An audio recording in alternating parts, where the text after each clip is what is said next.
Hello family. तर झालेलं असं की गुढीपाडव्या दिवशी माझी फार इच्छा होती की गुढी उभा करायची, रांगोळी काढायची, पुरणपोळी बनवायची आणि सुंदर शूट करायचं. मला सण साजरे करायला फार आवडतात.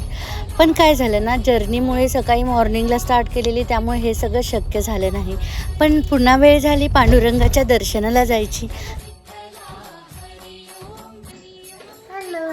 तर आता मी रेडी झाले आहे. आम्ही चाललेलो आहे विठ्ठलाच्या दर्शनाला पंढरपूरला. संध्याकाळी चाललो आहे 7:30 वाजता, कारण की गर्दी फार कमी असते आणि लवकर दर्शन होईल म्हणून. चलो फॅमिली.